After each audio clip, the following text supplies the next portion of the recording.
নির্বাচনের দিনই অনুষ্ঠিত হবে জুলাই জাতীয় সনদ বাস্তবায়নে জনমত যাচাইয়ে গণভোট। এরই মধ্যে হ্যাঁ ভোটের পক্ষে প্রচারণা শুরু করেছে অন্তর্বর্তী সরকার। সচেতনতা তৈরিতে বেসরকারি উন্নয়ন সংস্থা এবং পোশাক কারখানাগুলোর সামনে ব্যানার ফেস্টুন টাঙানোর কথাও বলেছে সরকার। তবে বিভিন্ন প্রতিষ্ঠানে সরকারের চিঠি পাঠানো নিয়ে প্রশ্ন তুলেছেন বিশেষজ্ঞরা। এতে ব্যক্তির স্বাধীনতা খর্ব হচ্ছে বলে মনে করেন তারা। আরও জানাচ্ছেন তৌহিদুর রহমান। আরএফএল চেয়ার, ক্ষমতার নয়, সমতার চেয়ার।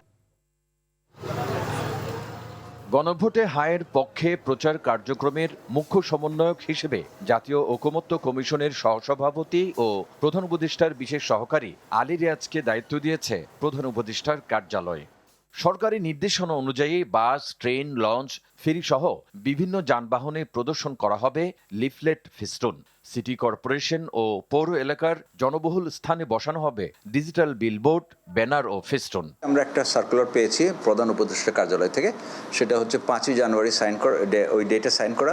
তারই অংশ হিসেবে বিজিএমের মাধ্যমে শ্রমিকদের গণভোটের জন্য সচেতনতা তৈরি এবং হ্যাঁ ভোটের ইতিবাচক বার্তা তুলে ধরতে পোশাক শিল্প মালিকদের আহ্বান জানিয়েছে সরকার। পরিবর্তনের জন্য হ্যাঁ, এই হচ্ছে আমাদের ইনস্ট্রাকশন। আমরা অ্যাজ পার গভর্নমেন্ট ইনস্ট্রাকশন আমরা এটা করেছি এবং এটা স্পষ্ট জায়গায় ঝুলানোর কথা বলা হয়েছে, বিল্ডিংয়ের বাইরে এবং রিসেপশন এরিয়া 2 জায়গায় এবং হেড অফিসে এই 2টা জায়গায় এটা ঝুলানোর জন্য আমাদেরকে ইনস্ট্রাকশন দেওয়া হয়েছে এবং সেটার আলোকে আমরা সবগুলো ফ্যাক্টরিতে এটা প্রতিপালন করা হয়েছে।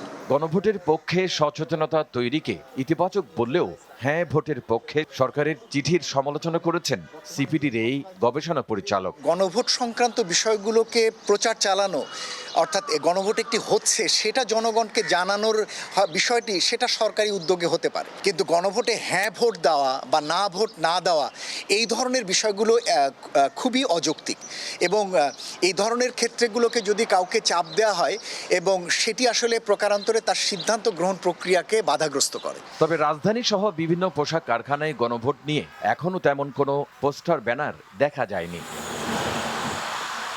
তৌহিদুর রহমান, RTV, ঢাকা।